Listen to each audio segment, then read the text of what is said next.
ਵਾਹਿਗੁਰੂ ਸਾਹਿਬ ਜੀ ਚੌਪਈ। ਪੂਜ ਕਰਿਓ ਹੋਵੇ ਕਰ ਸਾਵਧਾਨੇ, ਨਿਸ ਬਿਸਰਾਮੇ ਦਿਵਸ ਪਿਆਨੇ। ਗਮਨੇ ਮਾਰਗ ਪ੍ਰਭੂ ਹਮੇਸ਼ਾ, ਚੜ੍ਹੇ ਖਾਲਸਾ ਸੰਗ ਅਸ਼ੇਸ਼। ਚੌਪਈ। ਪੂਜ ਕਰਿਓ ਹੋਵੇ ਕਰ ਸਾਵਧਾਨੇ,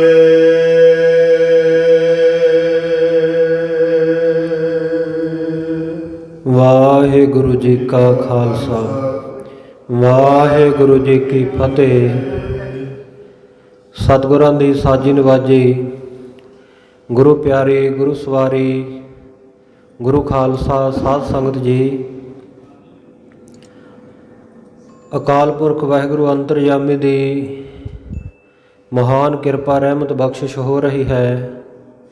ਸਤਿਗੁਰੂ ਜੀ ਦੀ ਮਿਹਰ ਦਾ ਸਦਕਾ ਜੁਗੋ ਜੁਗ ਅਟਲ ਗੁਰਤਾ ਗਦੀ ਤੇ ਸ਼ੁਭਾਇਮਾਨ ਧੰਨ ਧੰਨ ਸਾਹਿਬ ਸ੍ਰੀ ਗੁਰੂ ਗ੍ਰੰਥ ਸਾਹਿਬ ਮਹਾਰਾਜ ਜੀ ਕਿਰਪਾ ਬਖਸ਼ਿਸ਼ ਕਰਕੇ ਸਾਨੂੰ ਖੁੱਲ੍ਹੇ ਦਰਸ਼ਨ ਦੀਦਾਰ ਗੁਰਦੁਆਰਾ ਸ਼ਹੀਦ ਬਾਬਾ ਨਿਹਾਲ ਸਿੰਘ ਜੀ ਨਗਰ ਤਲਣ ਵਿਖੇ ਬਖਸ਼ਿਸ਼ ਕਰ ਰਹੇ ਹਨ।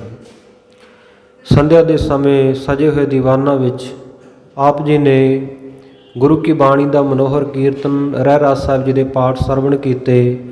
ਹੁਣ ਸਤਿਗੁਰਾਂ ਦੇ ਪਵਿੱਤਰ ਅਸਥਾਨ 'ਤੇ ਜੋ ਨਿੱਤਾ ਪ੍ਰਤੀ ਲੜੀਵਾਰ ਗੁਰ ਇਤਿਹਾਸ ਦੀ ਕਥਾ ਚੱਲ ਰਹੀ ਹੈ, ਤਿਸ ਦਾ ਆਨੰਦ ਮਾਣਨ ਦਾ ਸੁਭਾਗ ਸਤਿਗੁਰੂ ਸੱਚੇ ਪਾਤਸ਼ਾਹ ਮਿਹਰਾਂ ਕਰਕੇ ਸਾਨੂੰ ਬਖਸ਼ਿਸ਼ ਕਰ ਰਹੇ ਹਨ।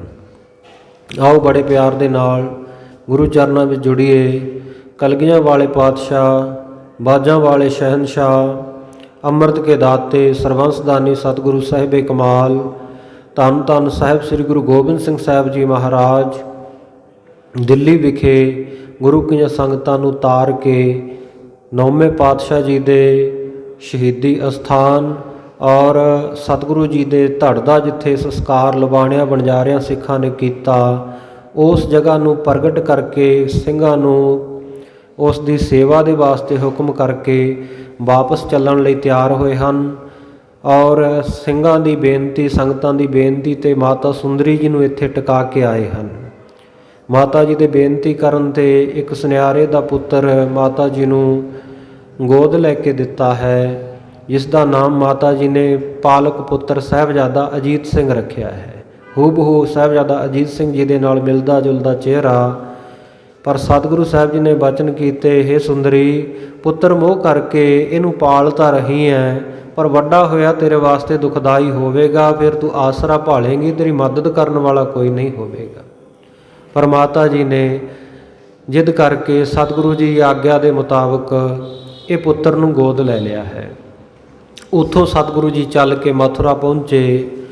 ਮਥੁਰਾ ਪਹੁੰਚ ਕੇ ਜਿੰਨੇ ਵੀ ਮਥੁਰਾ ਦੇ ਵਿੱਚ, ਬਿੰਦਰਾਬਨ ਦੇ ਵਿੱਚ, ਗੋਕਲਪੁਰੀ ਦੇ ਵਿੱਚ ਅਸਥਾਨ ਸਨ, ਭਗਵਾਨ ਕ੍ਰਿਸ਼ਨ ਜੀ ਨੇ ਜਿੱਥੇ ਜਿੱਥੇ ਕੌਤਕ ਵਰਤਾਏ, ਜਿੱਥੇ ਜਿੱਥੇ ਜਿਹੜੇ ਜਿਹੜੇ ਰਾਖਸ਼ਾਂ ਦਾ ਵੱਧ ਕੀਤਾ, ਸੋ ਸਾਧ ਸੰਗਤ ਜੀ ਉਹ ਸਾਰੀਆਂ ਜਗ੍ਹਾ ਦੇ ਦਰਸ਼ਨ ਸਿੰਘਾਂ ਨੂੰ, ਖਾਲਸੇ ਨੂੰ ਸਤਿਗੁਰੂ ਸਾਹਿਬ ਜੀ ਨੇ ਕਰਵਾਏ। ਜਮਨਾ ਦੇ ਕਿਨਾਰੇ ਦੇ ਉੱਤੇ ਗੋਵਰਧਨ ਪਰਬਤ ਉੱਤੇ ਵੀ ਗਏ, ਜਿੱਥੇ ਪੂਤਨਾ ਨੂੰ ਤਾਰਿਆ, ਅਸਥਨਾ ਨੂੰ ਜ਼ਹਿਰ ਲਾ ਕੇ ਆਈ ਸੀ ਭਗਵਾਨ ਕ੍ਰਿਸ਼ਨ ਨੂੰ ਮਾਰਨ ਵਾਸਤੇ, ਉਹ ਜਗ੍ਹਾ ਵੀ ਦੇਖੀ। ਕੁਬਜਾਂ ਦਾ ਜਿੱਥੇ ਕੁੱਬ ਦੂਰ ਕੀਤਾ ਉਹ ਦੇਖੀ, ਜਿੱਥੇ ਕੰਸ ਨੂੰ ਮਾਰਿਆ, ਧੋਬੀ ਨੂੰ ਮਾਰਿਆ। ਇਸੇ ਤਰ੍ਹਾਂ ਧੇਨਕ ਜਿਹੜਾ ਸਾਧ ਸੰਗਤ ਜੀ ਬਲਰਾਮ ਜੀ ਅਤੇ ਕ੍ਰਿਸ਼ਨ ਜੀ ਨੇ ਤਾੜ ਬ੍ਰਿਸ਼ਾਂ ਦੇ ਜੰਗਲ ਦੇ ਵਿੱਚ ਉੱਥੇ ਇਸ ਨੂੰ ਮਾਰਿਆ। ਔਰ ਇਸੇ ਪ੍ਰਕਾਰ ਕੇਸੀ ਜਿਹੜਾ ਸਾਧ ਸੰਗਤ ਜੀ ਘੋੜੇ ਦਾ ਸਰੂਪ ਬਣਾ ਕੇ ਆਇਆ ਸੀ ਨਿਗਲਣ ਵਾਸਤੇ ਇਹਨਾਂ ਨੂੰ, ਭਗਵਾਨ ਕ੍ਰਿਸ਼ਨ ਜੀ ਨੇ ਇਹਦੇ ਮੂੰਹ ਦੇ ਵਿੱਚ ਬਾਂਹ ਦੇ ਕੇ ਇਹਦਾ ਵੀ ਖਾਤਮਾ ਕਰ ਦਿੱਤਾ ਸੀ। ਸੋ ਅਨੇਕਾਂ ਜਗ੍ਹਾ ਸਾਰੀਆਂ ਇੱਥੇ ਮਥੁਰਾ ਦੇ ਵਿੱਚ ਦੇਖ ਕਰਕੇ ਸਤਿਗੁਰ ਸੱਚੇ ਪਾਤਸ਼ਾਹ ਜੀ ਰਾਤ ਦੇ ਸਮੇਂ ਬਿਰਾਜਮਾਨ ਹੋਏ ਹਨ। ਇੱਥੋਂ ਸਤਿਗੁਰ ਸੱਚੇ ਪਾਤਸ਼ਾਹ ਜੀ ਅੰਮ੍ਰਿਤ ਵੇਲੇ ਜਿਵੇਂ ਅੱਗੇ ਚਾਲਾ ਮਾਰਦੇ ਆ ਮਥੁਰਾ ਤੋਂ, ਆਓ ਬੜੇ ਪਿਆਰ ਨਾਲ ਗੁਰੂ ਕੀ ਕਥਾ ਸਰਵਣ ਕਰੀਏ। ਸਤਿਨਾਮ ਸ੍ਰੀ ਵਾਹਿਗੁਰੂ ਸਾਹਿਬ ਜੀ ਚੌਪਈ। ਪੂਜ ਕਰਿਓ ਹੋਵੇ ਕਰ ਸਾਵਧਾਨੀ, ਸਤਿਗੁਰੂ ਸੱਚੇ ਪਾਤਸ਼ਾਹ ਜੀ ਦਾ ਹੁਕਮ ਪਾ ਕਰਕੇ ਸਾਰੇ ਖਾਲਸੇ, ਸਾਰੇ ਸਿੱਖਾਂ ਨੇ ਘੋੜਿਆਂ ਦੇ ਉੱਤੇ ਸਵਾਰੀ ਕੀਤੀ, ਸਾਵਧਾਨ ਹੋ ਕੇ ਸਾਰਿਆਂ ਨੇ ਕੂਚ ਕੀਤਾ, ਚਾਲਾ ਮਾਰਿਆ। ਨਿਸ ਦਸਰਾਮੇ ਦਿਵਸ ਪਿਆਨੀ, ਔਰ ਜਿੱਥੇ ਰਾਤ ਪੈ ਜਾਂਦੀ ਹੈ ਉਸ ਜਗ੍ਹਾ ਦੇ ਉੱਤੇ ਰੁਕ ਕੇ ਸਤਿਗੁਰੂ ਜੀ ਦਲ ਦੇ ਸਮੇਤ ਰਾਤਰੀ ਦਾ ਵਿਸ਼ਰਾਮ ਕਰਦੇ ਹਨ। ਜਦੋਂ ਦਿਨ ਦਾ ਚੜ੍ਹਾਅ ਹੁੰਦਾ ਹੈ ਤੇ ਉਸ ਵੇਲੇ ਪਿਆਨਾ ਕਰਦੇ ਅਗਾਂਹ ਚਾਲਾਂ ਮਾਰਦੇ ਹਨ। ਗਮਨੇ ਮਾਰਗ ਪ੍ਰਭੂ ਹਮੇਸ਼, ਸੋ ਇਸ ਪ੍ਰਕਾਰ ਸਤਿਗੁਰੂ ਜੀ ਮਜਲਾਂ ਕਰਦੇ ਹੋਏ, ਟਿਕਾਣੇ ਕਰਦੇ ਹੋਏ ਅਗਾਂਹ ਵੱਧਦੇ ਜਾ ਰਹੇ ਹਨ। ਚੜ੍ਹੇ ਖਾਲਸਾ ਸੰਗ ਸ਼ੀਸ਼, ਸਾਰਾ ਖਾਲਸਾ ਦਲ ਸਤਿਗੁਰੂ ਸੱਚੇ ਪਾਤਸ਼ਾਹ ਜੀ ਦੇ ਨਾਲ ਚੜ੍ਹਦਾ ਹੈ। ਇੱਕ ਦਿਨ ਚਲੇ ਜਾਏ ਗੁਰ ਮਾਰਗ, ਇੱਕ ਦਿਨ ਸਤਿਗੁਰੂ ਸਾਹਿਬ ਜੀ ਰਸਤੇ ਉੱਤੇ ਚੱਲੇ ਜਾ ਰਹੇ ਹਨ। ਲਗੀ ਪਿਆਸ ਬੁਝਿਓ ਤਬ ਬਾਰਗ, ਸਤਿਗੁਰ ਸੱਚੇ ਪਾਤਸ਼ਾਹ ਜੀ ਨੂੰ ਪਿਆਸ ਲੱਗੀ। ਉਸ ਵੇਲੇ ਸਿੱਖਾਂ ਨੂੰ ਪੁੱਛਿਆ, ਭਾਈ ਜਲ ਕੋਈ ਹੈ ਕਿਸੇ ਥਾਂ? ਗੁਰਾਮ ਹਿੰਦੂਨ ਦਿਲ ਗ੍ਰੇ ਰਹਿ, ਦੱਸਣ ਵਾਲੇ ਨੇ ਦੱਸਿਆ ਕਿ ਮਹਾਰਾਜ ਆ ਜਿਹੜਾ ਨੇੜੇ ਨਗਰ ਹੈ ਇਹ ਹਿੰਦ ਵਾਸੀਆਂ ਦਾ, ਹਿੰਦੂਆਂ ਦਾ ਨਗਰ ਹੈ। ਇਹਦੇ ਵਿੱਚ ਬਹੁਤ ਸਾਰੇ ਬ੍ਰਾਹਮਣਾਂ ਦੇ ਪਰਿਵਾਰ ਰਹਿੰਦੇ ਹਨ। ਸੁੰਦਰ ਬਾਤਨੋਂ ਕੇ ਐ, ਸੋ ਇਸ ਨਗਰ ਦੇ ਵਿੱਚ ਸੁੰਦਰ ਜਲ, ਸਵੱਛ ਜਲ, ਸਾਫ ਸੁਥਰਾ, ਸ਼ੀਤਲ ਤੇ ਸ਼ੁੱਧ ਜਲ ਮਿਲ ਜਾਵੇਗਾ। ਤਾਰੇ ਸਿੰਘ ਤਰੰਗ ਤਵਾਈ, ਸਤਿਗੁਰੂ ਸੱਚੇ ਪਾਤਸ਼ਾਹ ਜੀ ਦੀ ਆਗਿਆ ਪਾ ਕਰਕੇ ਇੱਕ ਸਿੰਘ ਘੋੜਾ ਦੌੜਾ ਕੇ ਪਹੁੰਚਿਆ ਬੁਝਿਓ ਜਲ ਸੀਤਲ ਕਉ ਲਿਆਈ, ਔਰ ਉਸ ਨਗਰ ਦੇ ਵਿੱਚ ਜਾ ਕੇ ਪਤਾ ਕਰਕੇ ਸ਼ੀਤਲ ਜਲ ਤੇ ਸ਼ੁੱਧ ਜਲ, ਸੁੱਚਾ ਜਲ ਲੈ ਕੇ ਆਇਆ। ਆਨ ਮਿਲਿਓ ਸਰਗੁਰ ਅਗਾਰੀ, ਇਹ ਜਿਹੜਾ ਜਲ ਲੈ ਕੇ ਆਇਆ ਸਿੰਘ, ਨਗਰ ਦੇ ਵਿੱਚ ਇੱਕ ਵਿਧਵਾ ਇਸਤਰੀ ਰਹਿੰਦੀ ਸੀ, ਇਕੱਲੀ ਹੀ, ਕੋਈ ਧੀ ਪੁੱਤਰ ਉਹਦਾ ਨਹੀਂ ਸੀ, ਇਕੱਲੀ ਘਰ ਵਿੱਚ ਰਹਿੰਦੀ। ਇਸ ਕਰਕੇ ਸ਼ੁੱਧ ਜਲ ਜਾਣ ਕੇ ਕਿ ਇਸ ਘਰ ਵਿੱਚ ਕਿਹੜਾ ਬੱਚਿਆਂ ਨੇ ਕੋਈ ਝੂਠੇ ਹੱਥ ਲਾਏ ਹੋਣੇ ਆ, ਗੁਰੂ ਕਾ ਸਿੰਘ ਇਹ ਜਲ ਲੈ ਕੇ ਜਦੋਂ ਸਤਿਗੁਰੂ ਸੱਚੇ ਪਾਤਸ਼ਾਹ ਜੀ ਨੂੰ ਆ ਕੇ ਮਿਲਿਆ, ਬੁਝਿਓ ਕਿਸ ਕੇ ਗ੍ਰਹਿ ਕੋ ਬਾਰੀ, ਸਤਿਗੁਰੂ ਜੀ ਪੁੱਛਦੇ ਐ, ਭਾਈ ਸਿੰਘਾ ਇਹ ਕਿਸ ਦੇ ਘਰ ਦਾ ਜਲ ਹੈ? ਹਾਥ ਜੋੜ ਕਰ ਸਿੰਘ ਬਤਾਇਓ, ਸਿੰਘ ਨੇ ਹੱਥ ਜੋੜ ਕੇ ਸਤਿਗੁਰ ਸੱਚੇ ਪਾਤਸ਼ਾਹ ਜੀ ਨੂੰ ਦੱਸਿਆ, ਇੱਕ ਤਜਰੀ ਕੇ ਗ੍ਰਹਿ ਤੇ ਲਿਆਇਓ, ਮਹਾਰਾਜ ਸੱਚੇ ਪਾਤਸ਼ਾਹ ਇਹ ਜਲ ਮੈਂ ਇੱਕ ਬ੍ਰਾਹਮਣੀ ਦੇ ਘਰ ਤੋਂ ਲੈ ਕੇ ਆਇਆ ਹਾਂ। ਤਨ ਜਾਤਨ ਜਨ ਬਾਲਕ ਕੋਈ, ਉਹਦੇ ਨਾਂ ਤਾਂ ਕੋਈ ਲੜਕਾ ਹੈ ਨਾ ਕੋਈ ਲੜਕੀ ਹੈ, ਇਕੱਲੀ ਹੀ ਘਰ ਵਿੱਚ ਰਹਿੰਦੀ ਹੈ।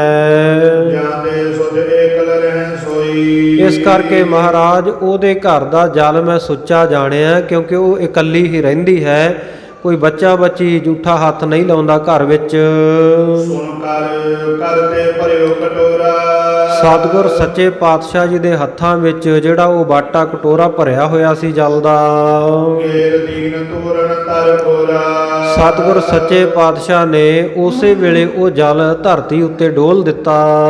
ਦਇਆ ਸਿੰਧ ਬੋਲੇ ਜਲ ਡਾਰੇ, ਦਇਆ ਦੇ ਸਮੁੰਦਰ ਸਤਿਗੁਰੂ ਗੁਰੂ ਗੋਬਿੰਦ ਸਿੰਘ ਜੀ ਇਹ ਜਲ ਧਰਤੀ ਉੱਤੇ ਡੋਲ ਕੇ ਬਚਨ ਕਰਨ ਲੱਗੇ। ਜਿਸ ਕੋ ਗ੍ਰਹਿ ਕੋ ਸੁਧ ਨਾ ਬਾਰੇ, ਕਹਿੰਦੇ ਭਾਈ ਉਹ ਬ੍ਰਾਹਮਣੀ ਦੇ ਘਰ ਦਾ ਇਹ ਜਲ ਜਿਹੜਾ ਇਹ ਸ਼ੁੱਧ ਨਹੀਂ ਹੈ, ਇਹ ਸੁੱਚਾ ਨਹੀਂ ਹੈ। ਈਕਲ ਕਾਂ ਸੋਚਦਾ ਤਰਣੀ, ਸਤਿਗੁਰੂ ਕਹਿੰਦੇ ਭਾਈ ਜਿਹੜਾ ਕੋਈ ਇਕੱਲਾ ਹੀ ਰਹਿੰਦਾ ਉਹਨੇ ਕੀ ਸੁੱਚਮ ਰੱਖਣੀ ਹੈ, ਕਿਉਂਕਿ ਇਕੱਲਾ ਬੰਦਾ ਕਈ ਵਾਰ ਆਲਸਵਸ ਹੋ ਜਾਂਦਾ ਵੀ ਚਲੋ ਆਪਾਂ ਹੀ ਛਕਣਾ, ਇੱਥੇ ਕਿਹੜਾ ਕਿਸੇ ਨੇ ਹੋਰ ਆਉਣਾ, ਝੂਠੇ ਮਿੱਠੇ ਬਰਤਨ ਵੀ ਰੱਖ ਦਿੰਦਾ। ਸਤਿਗੁਰੂ ਸੱਚੇ ਪਾਤਸ਼ਾਹ ਕਹਿੰਦੇ ਜਿਹੜਾ ਇਕੱਲਾ ਘਰ ਦੇ ਵਿੱਚ ਰਹਿੰਦਾ ਉੱਥੇ ਸੁੱਚਮ ਨਹੀਂ ਹੁੰਦੀ। ਬਹੁਤੇ ਬਾਲ ਜਾਂ ਤਾਂ ਸੁਧ ਵਰਣੀ, ਜਿੱਥੇ ਭਾਈ ਬਹੁਤੇ ਬਾਲਕ ਹੋਣ ਜਿਹੜੇ ਘਰ ਦੇ ਵਿੱਚ ਗ੍ਰਸਤੀਆਂ ਦੇ, ਉੱਥੇ ਮਾਈਆਂ ਬੀਬੀਆਂ ਸੁੱਚਮ ਰੱਖਦੀਆਂ ਵੀ ਕੋਈ ਬਾਹਰੋਂ ਆਇਆ ਗਿਆ ਕੋਈ ਆ ਜਾਂਦਾ। ਇਸ ਕਰਕੇ ਬੱਚਿਆਂ ਦੀ ਪਹੁੰਚ ਤੋਂ ਉੱਚਾ ਕਰਕੇ ਜਲ ਰੱਖਦੀਆਂ, ਪਾਸੇ ਜਲ ਰੱਖਦੀਆਂ ਕਿ ਬਾਲਕ ਝੂਠੇ ਮਿੱਠੇ ਹੱਥ ਨਾ ਲਾ ਦੇਣ। ਸੋ ਇਸ ਕਰਕੇ ਜਿੱਥੇ ਬਹੁਤੇ ਬਾਲਕ ਹੋਣ ਜਿਹੜੇ ਪਰਿਵਾਰਾਂ ਘਰਾਂ ਦੇ ਵਿੱਚ, ਸਤਿਗੁਰ ਸੱਚੇ ਪਾਤਸ਼ਾਹ ਕਹਿੰਦੇ ਭਾਈ ਉੱਥੇ ਸੁੱਚਮ ਹੁੰਦੀ ਹੈ। ਭਗਤ ਸ਼ੁੱਧ ਨੇ ਸੁਧ ਆਚਾਰ, ਸਤਿਗੁਰੂ ਅੰਤਰਜਾਮੀ ਕਹਿੰਦੇ ਭਾਈ ਉਸ ਬੀਬੀ ਦੀ ਭਗਤੀ ਵੀ ਸ਼ੁੱਧ ਨਹੀਂ ਜਿਹੜੀ ਉਪਾਸ਼ਨਾ ਕਰਦੀ ਹੈ, ਜਿਹੜੀ ਉਹ ਭਗਤੀ ਕਰਦੀ ਆ, ਤੇ ਨਾ ਹੀ ਉਹਦਾ ਆਚਾਰ ਵਿਹਾਰ ਸ਼ੁੱਧ ਹੈ। ਬਹੁਤੇ ਗ੍ਰਸਤੀ ਸੁਧ ਸੁਬਾਰ, ਜਿਹੜੇ ਗ੍ਰਸਤੀਆਂ ਦੇ ਘਰ ਦੇ ਵਿੱਚ ਬਹੁਤੇ ਵਾਰਕ ਹੁੰਦੇ ਆ, ਬਹੁਤੇ ਇਕੱਠੇ ਹੋ ਕੇ ਰਹਿੰਦੇ ਆ, ਆਪਸ ਵਿੱਚ ਲੜਾਈ ਝਗੜਾ ਨਹੀਂ ਕਰਦੇ, ਜਿਹੜੇ ਗ੍ਰਸਤੀ ਇਕੱਠੇ ਪਰਿਵਾਰ ਰਹਿੰਦੇ ਆ, ਉਹਨਾਂ ਘਰਾਂ ਦੇ ਵਿੱਚ ਜਿਹੜਾ ਜਲ ਆ ਉਹ ਸ਼ੁੱਧ ਹੁੰਦਾ ਹੈ। ਸਦਨ ਸ਼ੁੱਧ ਗ੍ਰਸਤੀ ਜੈ ਬਹੁਤੀ। ਉਹ ਘਰ ਵੀ ਸ਼ੁੱਧ ਹੁੰਦਾ ਹੈ ਜਿਸ ਘਰ ਦੇ ਵਿੱਚ ਗ੍ਰਸਤੀ ਰਹਿੰਦੇ ਆ ਆਪਸੀ ਮੇਲ ਮਿਲਾਪ ਨਾਲ ਬਹੁਤੇ। ਈਕਲ ਘਰ ਤ੍ਰਿਗ ਦੇਵ ਨਾ ਭੁਗਤੇ। ਇਕੱਲਾ ਘਰ ਤਾਂ ਕਹਿੰਦੇ ਤਰਕਾਰ ਦੇ ਯੋਗ ਹੀ ਹੁੰਦਾ ਹੈ, ਉੱਥੇ ਤਾਂ ਦੇਵੀ ਦੇਵਤੇ ਵੀ ਆ ਕੇ ਕੁਝ ਛਕਦੇ ਨਹੀਂ। ਗ੍ਰਸਤੀ ਸੁਧ ਬਿਨ ਸ਼ਰਾਬਤ ਹੋਏ। ਔਰ ਜਿਹੜਾ ਗ੍ਰਸਤੀ ਔਲਾਦ ਤੋਂ ਬਿਨਾ ਹੈ ਉਹ ਤਾਂ ਕਹਿੰਦੇ ਮਾੜੇ ਭਾਗਾਂ ਵਾਲਾ ਹੁੰਦਾ। ਆਗੇ ਭਾਗ ਨਾ ਦੇ ਕੋਈ। ਅਗਾਂਹ ਵੀ ਉਹਨਾਂ ਨੂੰ ਕੋਈ ਭਾਗ ਨਹੀਂ ਦਿੰਦਾ। ਦੋਹਰਾ ਸਾਧੂ ਕਾਕੀ ਭਲਾ। ਸਤਿਗੁਰੂ ਜੀ ਕਹਿੰਦੇ ਜਿਹੜਾ ਰੱਬ ਦਾ ਪਿਆਰਾ ਸਾਧੂ ਆ, ਦੁਨੀਆ ਤੋਂ ਉਪਰਾਮ ਆ, ਉਹ ਤਾਂ ਇਕੱਲਾ ਰਹਿੰਦਾ ਹੀ ਭਲਾ ਹੈ। ਸੁਧ ਦੇ ਮਨ ਸ਼ੁੱਧ। ਉਹਦੀ ਦੇਹੀ ਵੀ ਸ਼ੁੱਧ ਹੋਈ ਹੁੰਦੀ ਹੈ ਔਰ ਉਸ ਦਾ ਮਨ ਵੀ ਸ਼ੁੱਧ ਹੁੰਦਾ, ਮਲੀਨਤਾ ਤੋਂ ਰਹਿਤ ਹੁੰਦਾ ਹੈ। ਗ੍ਰਹੀ ਬਹੁਤੇ ਸੁਧ ਘਰ। ਸੋ ਜਿਹੜੇ ਗ੍ਰਸਤੀ ਬਹੁਤੇ ਰਹਿੰਦੇ ਆ ਜਿਸ ਘਰ ਦੇ ਵਿੱਚ ਮੇਲ ਮਿਲਾਪ ਦੇ ਨਾਲ ਰੱਬ ਦਾ ਨਾਮ ਜਪਣ ਵਾਲੇ, ਉਹ ਘਰ ਸ਼ੁੱਧ ਹੁੰਦਾ ਹੈ। ਸੁਧ ਤਨ ਮਨ ਆਉ ਬੁੱਧ। ਉੱਥੇ ਉਹਨਾਂ ਦਾ ਤਨ ਵੀ ਸੁੱਚਾ, ਮਨ ਵੀ ਸੁੱਚਾ, ਉਹਨਾਂ ਦੀ ਬੁੱਧੀ ਵੀ ਨਿਰਮਲ ਹੁੰਦੀ ਹੈ, ਪਰਮਾਤਮਾ ਪ੍ਰਾਇਣੀ ਹੁੰਦੀ ਹੈ। ਚੌਪਈ ਇਮ ਕੈ ਗਲੇ ਗ੍ਰਾਮ ਸਦਾਈ। ਇਸ ਪ੍ਰਕਾਰ ਸਤਿਗੁਰ ਸੱਚੇ ਪਾਤਸ਼ਾਹ ਜੀ ਇਹ ਬਚਨ ਕਰਦੇ ਹੋਏ ਅਗਲੇ ਨਗਰ ਨੂੰ ਚੱਲ ਪਏ। ਅੱਗੇ ਇੱਕ ਖੂਹ ਦੇਖਿਆ, ਉਹ ਖੂਹ ਦੇ ਵਿੱਚੋਂ ਜਲ ਕਢਵਾਇਆ। ਹੱਥਾਂ ਦੇ ਉੱਤੇ ਕਟੋਰਾ ਧਰ ਕੇ ਸਤਿਗੁਰ ਸੱਚੇ ਪਾਤਸ਼ਾਹ ਨੇ ਜਲ ਛਕਿਆ, ਤ੍ਰਿਪਤ ਹੋਏ। ਔਰ ਆਗਰੇ ਨਗਰ ਵੱਲ ਨੂੰ ਸਾਹਮਣੇ ਹੋ ਚੱਲੇ। ਜਦੋਂ ਬਹੁਤ ਸਾਰਾ ਰਸਤਾ ਲੰਘ ਗਏ, ਇੱਕ ਯੋਜਨ ਪਿੱਛੇ ਰਹਿ ਗਏ ਆਗਰੇ ਤੋਂ। ਆਗਰਾ ਜਿਹੜਾ ਇੱਕ ਯੋਜਨ ਭਾਵ 4 ਮੀਲ ਰਹਿ ਗਿਆ, 4 ਕੋਹ ਰਹਿ ਗਿਆ ਉਸ ਜਗ੍ਹਾ ਤੋਂ। ਇੱਕ ਬਹੁਤ ਹੀ ਸੁੰਦਰ ਜਗ੍ਹਾ ਦੇਖ ਕੇ ਸਤਿਗੁਰੂ ਜੀ ਨੇ ਡੇਰਾ ਕੀਤਾ। ਘੋੜਿਆਂ ਵਾਸਤੇ ਘਾਹ ਪੱਠਾ ਦਾਣਾ ਨਿਹਾਰੀਆਂ ਆਦਿਕ ਮੰਗਵਾਈਆਂ। ਸੋ ਇਸ ਪ੍ਰਕਾਰ ਰਾਤ ਆਰਾਮ ਕਰਕੇ ਸੌਂ ਕੇ ਸਾਰਿਆਂ ਨੇ ਯਥਾ ਸੁਖ ਦੇ ਨਾਲ ਬਤੀਤ ਕੀਤੀ। ਇਧਰ ਆਗਰੇ ਨਗਰ ਦੇ ਵਿੱਚ ਵੀ ਸਾਰਿਆਂ ਨੂੰ ਖਬਰ ਮਿਲ ਗਈ ਕਿ ਸਾਡੇ ਨਗਰ ਦੇ ਵਿੱਚ ਜਗਤ ਦੇ ਗੁਰੂ ਔਰ ਜਿਹੜੇ ਛਬੀਲੇ, ਬੜੀ ਛਬ ਵਾਲੇ, ਬੜੀ ਸ਼ੋਭਾ ਵਾਲੇ, ਕ੍ਰਾਂਤੀ ਵਾਲੇ, ਬੜੇ ਸੋਹਣੇ ਸੁੰਦਰ ਸਰੂਪ ਵਾਲੇ ਸਤਿਗੁਰੂ ਜੀ ਹਨ, ਉਹ ਸਾਡੇ ਨਗਰ ਵਿੱਚ ਆਏ ਹਨ। ਜਗਤ ਗੁਰੂ,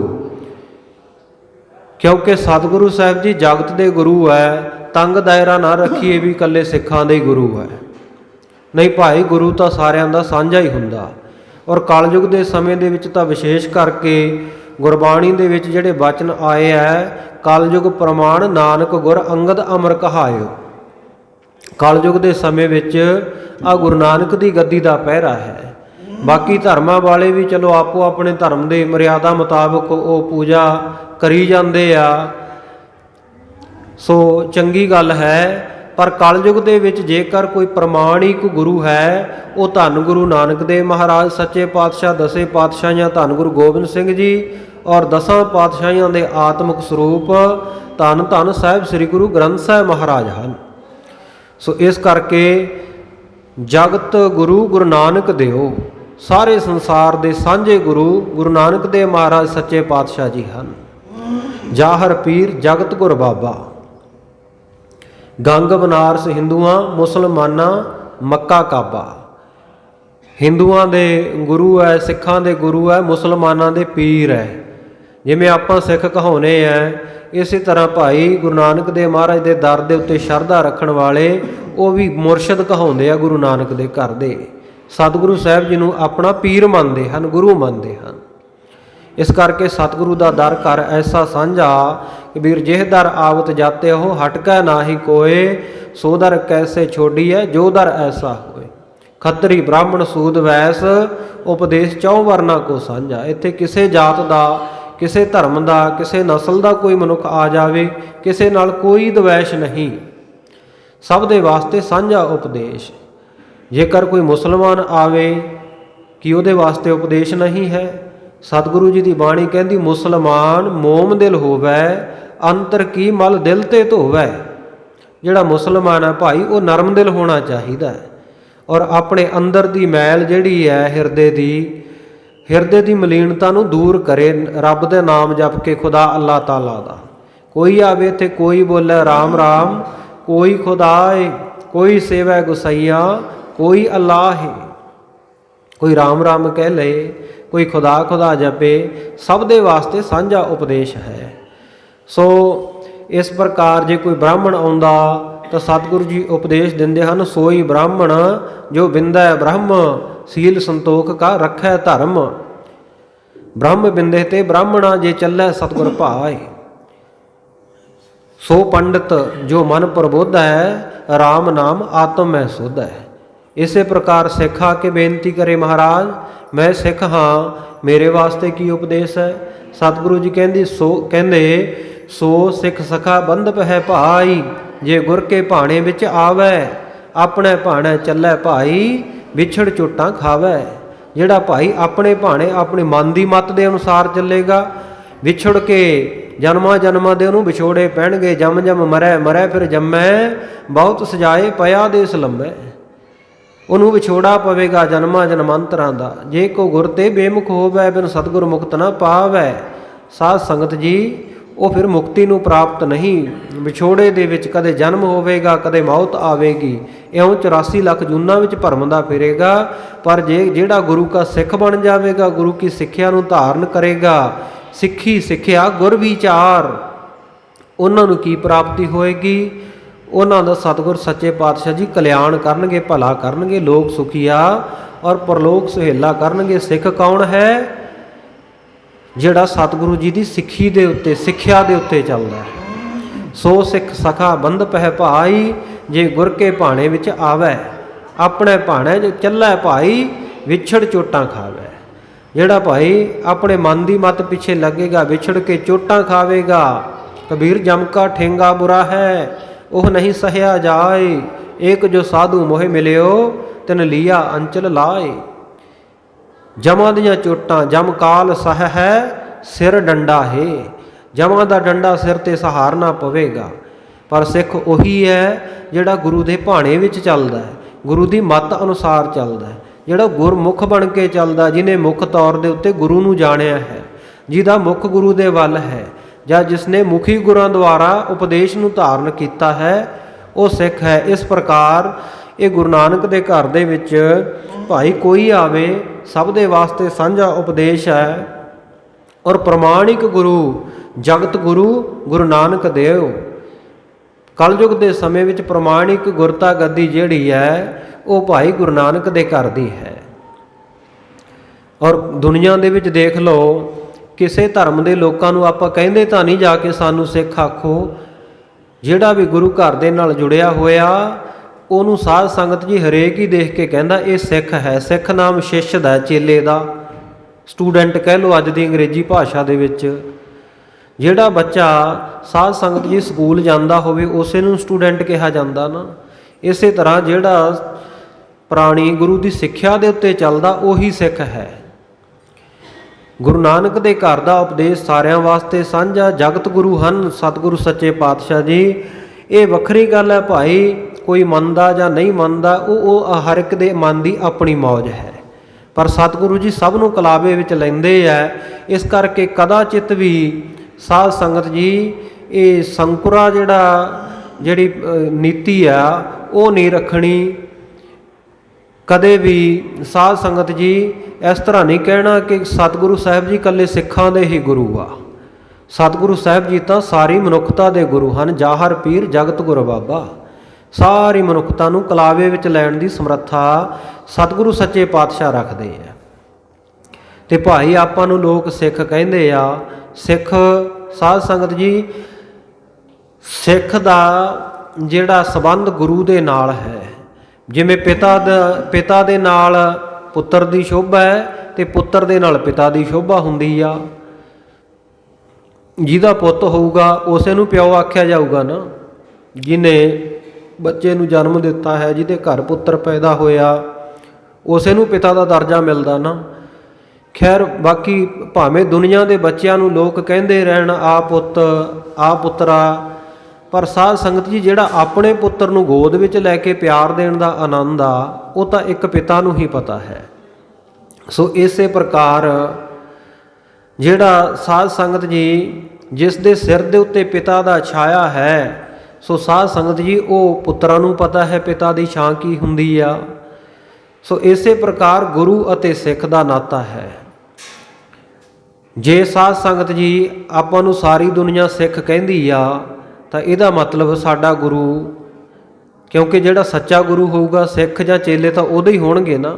ਹੋਰਾਂ ਧਰਮਾਂ ਵਾਲਿਆਂ ਨੂੰ ਨਹੀਂ ਕਹਿ ਦਿੰਦੇ ਵੀ ਆ ਇਹਦੇ ਸਾਰੇ ਚੇਲੇ ਆ, ਪਰ ਸਿੱਖਾਂ ਨੂੰ ਕਿਉਂ ਕਿਹਾ ਜਾਂਦਾ ਵੀ ਇਹ ਸਿੱਖ ਆ?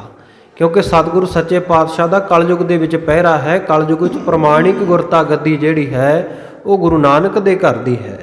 ਸੋ ਇਸ ਕਰਕੇ ਭਾਈ ਕਦੇ ਵੀ ਸੋਚ ਦਾ ਦਾਇਰਾ ਤੰਗ ਨਹੀਂ ਰੱਖਣਾ। ਵਿਸ਼ਾਲਤਾ ਦੇ ਨਾਲ ਸਮੁੱਚੀ ਮਨੁੱਖਤਾ ਨੂੰ ਕਲਾਵੇ ਵਿੱਚ ਸਤਿਗੁਰੂ ਸਾਹਿਬ ਜੀ ਲੈਂਦੇ ਆ। ਸਤਿਗੁਰੂ ਸੱਚੇ ਪਾਤਸ਼ਾਹ ਸਾਰੇ ਜਗਤ ਦੇ ਗੁਰੂ ਹਨ। ਜਗਤ ਗੁਰੂ ਭਗਵਾਨ ਛਬੀਲਾ ਧੰਨ ਗੁਰੂ ਗੋਬਿੰਦ ਸਿੰਘ ਸਾਹਿਬ ਮਹਾਰਾਜ ਸਾਰੇ ਸੰਸਾਰ ਦੇ ਗੁਰੂ। ਔਰ ਜੋ ਸਾਧ ਸੰਗਤ ਜੀ ਬੜੀ ਸ਼ਬ ਵਾਲੇ ਸ਼ੋਭਾ ਵਾਲੇ ਕ੍ਰਾਂਤੀ ਵਾਲੇ ਹਨ। ਦਾਸਨ ਕੋ ਸੁਖਦਾਨ ਅਠੀਲਾ, ਔਰ ਆਪਣੇ ਦਾਸਾਂ ਨੂੰ ਸੇਵਾਦਾਰਾਂ ਨੂੰ ਆਪਣੇ ਸਿੱਖਾਂ ਨੂੰ ਸੁੱਖ ਦਾ ਦਾਨ ਦੇਣ ਵਾਲੇ ਹਨ। ਔਰ ਹਠੀ ਤਪੀ ਸੂਰਮੇ ਗੁਰੂ ਗੋਬਿੰਦ ਸਿੰਘ ਮਹਾਰਾਜ ਹਨ। ਕਿਰਪਾ ਕਰਤ ਸੋ ਅਬ ਚਲ ਆਈ, ਉਹ ਸਤਿਗੁਰ ਸੱਚੇ ਪਾਤਸ਼ਾਹ ਜੀ ਨੇ ਕਿਰਪਾ ਕੀਤੀ ਹੈ, ਉਹ ਚੱਲ ਕੇ ਆਏ ਹਨ ਆਗਰੇ ਨਗਰ। ਸਦਰ ਕੋਸ ਪਰ ਸਿਬਰ ਲਗਾਈ, ਨਗਰ ਦੇ ਲੋਕਾਂ ਦੇ ਵਿੱਚ ਇਹ ਗੱਲ ਵਿਦਿਤ ਹੋ ਗਈ, ਪ੍ਰਗਟ ਹੋ ਗਈ ਕਿ ਆਗਰੇ ਤੋਂ 4 ਕੋ ਪਹਿਲਾਂ ਸਤਿਗੁਰ ਸੱਚੇ ਪਾਤਸ਼ਾਹ ਕੈਂਪ ਲਾ ਕੇ ਬੈਠੇ ਹਨ। ਮਹਿਮਾ ਜਾਣਤ ਜਾਣ ਵਿਸਾਲਾ, ਜਿਹੜੇ ਵੀ ਸਤਿਗੁਰੂ ਸੱਚੇ ਪਾਤਸ਼ਾਹ ਜੀ ਦੇ ਘਰ ਦੀ ਮਹਿਮਾ ਜਾਣਦੇ ਸਨ ਵੱਡੀ, ਸੁਨ ਆਨੰਦ ਹੋਏ ਤਤਕਾਲਾ, ਤਤਸ਼ਨੀ ਸਾਰਿਆਂ ਦੇ ਮਨ ਨੂੰ ਬੜਾ ਆਨੰਦ ਹੋਇਆ, ਸਭ ਦੇ ਹਿਰਦੇ ਪ੍ਰਸੰਨ ਹੋਏ। ਦੋਹਰਾ ਬਾਗ ਜਾਇਬ ਕੀ ਵਿਖੈ, ਸਾਧ ਸੰਗਤ ਜੀ ਆਗਰੇ ਨਗਰ ਦੇ ਵਿੱਚ ਪ੍ਰਵੇਸ਼ ਕਰਨ ਤੋਂ ਪਹਿਲਾਂ ਇੱਕ ਬੜਾ ਅਦਭੁਤ ਸੁੰਦਰ ਬਾਗ ਸੀ। ਉਸ ਵਿੱਚ ਉਦਰ ਕੀਨ ਵਿਸਰਾਮ, ਸਤਿਗੁਰ ਸੱਚੇ ਪਾਤਸ਼ਾਹ ਜੀ ਨੇ 4 ਕੋ ਪਹਿਲਾਂ ਆਗਰੇ ਤੋਂ ਇੱਕ ਸੁੰਦਰ ਬਾਗ ਵਿੱਚ ਉਤਾਰਾ ਕਰਕੇ ਵਿਸਰਾਮ ਕੀਤਾ। ਨਿਸ ਬਤਾਏ ਕਰ ਤਿਆਰ ਭੀ, ਇਸ ਪ੍ਰਕਾਰ ਰਾਤਰੀ ਬਤੀਤ ਕਰਕੇ ਸਵੇਰ ਵੇਲੇ ਨੂੰ ਤਿਆਰ ਤਿਆਰ ਹੋਏ। ਚਰਨ ਆਗਰੇ ਧਾਮ, ਆਗਰੇ ਨਗਰ ਦੇ ਵਿੱਚ ਪ੍ਰਵੇਸ਼ ਹੋਣ ਦੇ ਲਈ ਚੱਲੇ। ਸੋ ਪਈ ਹੈ ਅਰੋ ਕਰੇ ਸਤਿਗੁਰ ਚਾਲੀ, ਘੋੜੇ ਦੇ ਉੱਤੇ ਅਸਵਾਰ ਹੋ ਕਰਕੇ ਸਤਿਗੁਰੂ ਸੱਚੇ ਪਾਤਸ਼ਾਹ ਜੀ ਚੱਲੇ ਹਨ। ਦੇਖਿਓ ਪੁਰ ਡਿਗ ਬਾਗ ਵਿਸਾਲੇ, ਔਰ ਨਗਰ ਦੇ ਨੇੜੇ ਜਾ ਕੇ ਨਗਰ ਦੇ ਬਾਹਰ ਇੱਕ ਬਹੁਤ ਵੱਡਾ ਬਾਗ ਵੇਖਿਆ। ਉਦਰ ਤਰੰਗਾਂ ਦੀਏ ਲਗਾਈ, ਘੋੜੇ ਤੋਂ ਉਤਰ ਕੇ ਸਤਿਗੁਰੂ ਜੀ ਔਰ ਸਿੰਘਾਂ ਨੇ ਜਿਹੜੇ ਘੋੜੇ ਸਨ ਨਾ ਉੱਥੇ ਲਾ ਦਿੱਤੇ, ਬੰਨ੍ਹ ਦਿੱਤੇ ਦਰਖਤਾਂ ਨਾਲ। ਫਿਰ ਬੇ ਕੁਛ ਆਰਾਮ ਕੋ ਪਾਈ, ਥੋੜੀ ਦੇਰ ਵਾਸਤੇ ਇੱਥੇ ਬਰਾਜੇ, ਕੁਝ ਆਰਾਮ ਕੀਤਾ।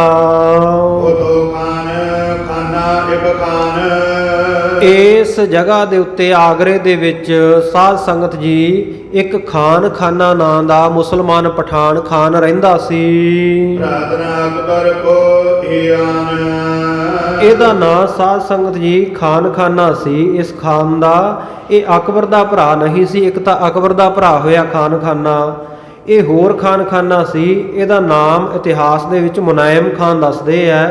ਇਹਨੂੰ ਖਾਨਾ ਆਖਿਆ ਜਾਂਦਾ ਸੀ, ਜਿਹੜਾ ਬਾਅਦ ਵਿੱਚ ਬਹਾਦਰ ਸ਼ਾਹ ਦਾ ਵਜ਼ੀਰ ਵੀ ਬਣਿਆ। ਸੋ ਸਾਧ ਸੰਗਤ ਜੀ ਇਹ ਖਾਨਾ ਅਕਬਰ ਦਾ ਭਰਾ ਨਹੀਂ ਸੀ, ਹੋਰ ਸੀ। ਗੁਰ ਘਰ ਕੀ ਮਹਿਮਾ ਕੁਛ ਜਾਣੀ, ਇਹ ਗੁਰੂ ਘਰ ਦੀ ਮਹਿਮਾ ਨੂੰ ਜਾਣਦਾ ਸੀ। ਗੁਰ ਆਗਮਨ ਸੁਨਿਓ ਤਿਸ ਕਾਨੀ, ਜਦੋਂ ਇਹਨੇ ਸਤਿਗੁਰੂ ਸੱਚੇ ਪਾਤਸ਼ਾਹ ਜੀ ਦਾ ਆਉਣਾ ਸੁਣਿਆ ਆਪਣੇ ਕੰਨੀ, ਜਿਸ ਦੀ ਸਲੀਬ ਤੇ ਲੋਕ ਪਠਾਈ, ਇਸ ਨੇ ਆਪਣੇ ਕੋਲੋਂ ਆਪਣੇ ਬੰਦੇ ਸਤਿਗੁਰੂ ਸੱਚੇ ਪਾਤਸ਼ਾਹ ਕੋਲ ਭੇਜੇ। ਪ੍ਰਾਪਿਕ ਪਹੁੰਚੇ ਬਿਨੈ ਸੁਨਾਈ, ਸਤਿਗੁਰ ਸੱਚੇ ਪਾਤਸ਼ਾਹ ਜੀ ਦੇ ਕੋਲ ਪਹੁੰਚ ਕੇ ਇਹਨਾਂ ਨੇ ਬੇਨਤੀ ਰੂਪ ਵਿੱਚ ਆਖਿਆ, ਆਇਓ ਖਾਨਾ ਕਰ ਜੋਰ, ਹੇ ਮਹਾਰਾਜ ਸੱਚੇ ਪਾਤਸ਼ਾਹ ਜੀ ਖਾਨਾ ਜਿਹੜਾ ਖਾਨ ਹੈ ਉਸਨੇ ਹੱਥ ਜੋੜ ਕੇ ਆਪ ਜੀ ਨੂੰ ਬੇਨਤੀ ਕੀਤੀ ਹੈ। ਤੀਜੈ ਦਰਸ ਆਏ ਇਤੋਰ। ਆਪ ਜੀ ਇੱਧਰ ਆਏ ਹੋ ਤੇ ਮੇਰੇ ਵੀ ਗਰੀਬ ਦੇ ਘਰ ਦੇ ਵਿੱਚ ਦਰਸ਼ਨ ਦਿਓ। ਡੇਰੇ ਸਹਿਤ ਵਾਹਨ ਕਰੀ। ਆਪ ਜੀ ਸਾਰੇ ਡੇਰੇ ਸਿੰਘਾਂ ਸਮੇਤ ਇਕੱਲੇ ਨਹੀਂ ਆਉਣਾ ਆਪ ਜੀ ਨੇ, ਬਾਕੀ ਸਾਰੇ ਸਿੰਘਾਂ ਨੂੰ ਵੀ ਨਾਲ ਲੈ ਕੇ ਆਇਓ। ਸਾਰੇ ਖਾਲਸੇ ਦੇ ਸਮੇਤ ਆ ਕੇ ਡੇਰਾ ਕਰੋ। ਛੜੀਏ ਪ੍ਰਭ ਸੁਖ ਬਹੁਤ ਥਰੀ। ਇਹ ਮਹਾਰਾਜ ਸੱਚੇ ਪਾਤਸ਼ਾਹ ਆਪ ਜੀ ਖਾਨ ਦੀ ਬੇਨਤੀ ਮੰਨੋ, ਘੋੜੇ ਤੇ ਅਸਵਾਰ ਹੋ ਤੇ ਚੜ੍ਹ ਕੇ ਉੱਥੇ ਜਾ ਕੇ ਟਿਕਾਣਾ ਕਰੋ। ਕਰੋ ਰਾਮ ਤਾਂ ਚਲ ਕਰੀ। ਆਪ ਜੀ ਉੱਥੇ ਜਾ ਕੇ ਆਰਾਮ ਕਰੋ ਉਸ ਜਗ੍ਹਾ ਦੇ ਉੱਤੇ ਜਿੱਥੇ ਖਾਨਾ ਬੇਨਤੀ ਕਰਕੇ ਬੁਲਾ ਰਿਹਾ ਹੈ। ਮਹਾਰਾਜ ਇਹ ਬਚਨ ਆਪ ਜੀ ਦੇ ਚਰਨਾਂ ਵਿੱਚ ਇਹ ਬੇਨਤੀਆਂ ਕਰਨ ਵਾਸਤੇ ਸਾਨੂੰ ਭੇਜਿਆ ਹੈ। ਸ੍ਰੀ ਗੁਰੂ ਸੁਨ ਕਰ ਭੀ ਸਵਾਰ। ਸਤਿਗੁਰ ਸੱਚੇ ਪਾਤਸ਼ਾਹ ਜੀ ਇਹ ਖਾਨਾ ਦੀ ਬੇਨਤੀ ਸੁਣ ਕੇ ਘੋੜੇ ਉੱਤੇ ਅਸਵਾਰ ਹੋ ਗਏ। ਸਿੰਘ ਸੰਗ ਸਭ ਸ਼ਸਤਰ ਨ ਧਾਰੇ। ਸਾਰੇ ਸਿੰਘਾਂ ਨੂੰ ਨਾਲ ਲੈ ਲਿਆ ਜਿਨ੍ਹਾਂ ਸਾਰਿਆਂ ਨੇ ਸ਼ਸਤਰ ਧਾਰਨ ਕੀਤੇ ਹੋਏ ਹਨ। ਲਸ਼ਕਰ ਬਾਦਸ਼ਾਹ ਤੇਰਾ। ਔਰ ਕੀ ਦੇਖਦੇ ਐ ਵੀ ਨਗਰ ਦੇ ਬਾਹਰ ਜਾ ਕੇ ਜਿਹੜਾ ਬਹਾਦਰ ਸ਼ਾਹ ਦਾ ਲਸ਼ਕਰ ਹੈ ਨਾ, ਬਹੁਤ ਫੌਜਾਂ ਆਗਰੇ ਨਗਰ ਦੇ ਬਾਹਰ ਵੀ ਹਨ, ਕਿਉਂਕਿ ਬਹਾਦਰ ਸ਼ਾਹ ਕੋਲੇ ਤਾਂ ਆਪਣੀ ਫੌਜ ਨਹੀਂ ਸੀ। ਸਤਿਗੁਰੂ ਸੱਚੇ ਪਾਤਸ਼ਾਹ ਨੇ ਇਹਦੇ ਭਰਾ ਤਾਰਾ ਆਜਮ ਨੂੰ ਜਿਸ ਵੇਲੇ ਮਾਰਿਆ ਮੈਦਾਨੇ ਜੰਗ ਵਿੱਚ, 22 ਲੱਖ ਫੌਜ ਦਾ ਮਾਲਕ ਸੀ ਤਾਰਾ ਆਜਮ। ਉਹ ਸਾਰੀ ਸੈਨਾ ਕੁਝ ਤਾਂ ਜੰਗ ਦੇ ਵਿੱਚ ਖੱਪ ਗਈ, ਮਰ ਗਈ। ਜਿਹੜੇ ਬਾਕੀ ਬਚੀ ਸੈਨਾ ਫੌਜ ਸੀ, ਸੈਨਾਪਤੀ ਸਨ, ਉਹ ਸਾਰੇ ਬਹਾਦਰ ਸ਼ਾਹ ਦੇ ਅਨੁਸਾਰੀ ਹੋ ਗਏ, ਉਹਦੀ ਸ਼ਰਨ ਆ ਗਏ ਸਨ। ਸੋ ਉਹਨਾਂ ਨੂੰ ਯਥਾਯੋਗ ਅਹੁਦੇ ਜਿਵੇਂ ਬਖਸ਼ੇ ਹੋਏ ਸੀ ਪਹਿਲਾਂ ਵੀ ਤਾਰਾ ਆਜਮ ਨੇ, ਉਵੇਂ ਹੀ ਬਹਾਦਰ ਸ਼ਾਹ ਨੇ ਬਖਸ਼ ਦਿੱਤੇ ਸਨ। ਸੋ ਸਤਿਗੁਰ ਸੱਚੇ ਪਾਤਸ਼ਾਹ ਜੀ ਇਹ ਖਾਨਾ ਦੇ ਘਰ ਦੇ ਵੱਲ, ਉਹਦੇ ਬਾਗ ਦੇ ਵੱਲ ਜਾ ਰਹੇ ਹਨ ਔਰ ਦੇਖਿਆ ਆਗਰੇ ਨਗਰ ਦੇ ਬਾਹਰ ਬਹੁਤ ਸੈਨਾ ਫੌਜ ਹੈ। ਉੱਥੇ ਸਤਿਗੁਰ ਸੱਚੇ ਪਾਤਸ਼ਾਹ ਜੀ ਨੇ ਨਗਰ ਦੇ ਬਾਹਰ ਇੱਕ ਬਹੁਤ ਸੁੰਦਰ ਬਾਗ ਦੇਖਿਆ। ਉਸ ਬਾਗ ਦੇ ਵਿੱਚ ਜਾ ਕੇ ਪ੍ਰਵੇਸ਼ ਹੋ ਗਏ, ਦਾਖਲ ਹੋਏ। ਉਸ ਬਾਗ ਦੇ ਵਿੱਚ ਖਾਨਾ ਨਾਂ ਦਾ ਇਹ ਪਠਾਨ ਰਹਿੰਦਾ ਸੀ, ਜਿਸ ਨੇ ਬੇਨਤੀ ਕਰਕੇ ਸਤਿਗੁਰੂ ਜੀ ਨੂੰ ਆਪਣੇ ਪਾਸ ਬੁਲਾਇਆ ਸੀ, ਆਪਣੇ ਆਦਮੀ ਭੇਜ ਕੇ। ਸੋ ਇਹ ਜਿਹੜਾ ਖਾਨਾ ਸੀ ਨਾ ਸਾਧ ਸੰਗਤ, ਇਹ ਸਤਿਗੁਰੂ ਜੀ ਦੇ ਦਰ ਘਰ ਦਾ ਬੜਾ ਸ਼ਰਧਾਲੂ ਸੀ, ਬੜੀ ਸ਼ਰਧਾ ਰੱਖਦਾ ਸੀ।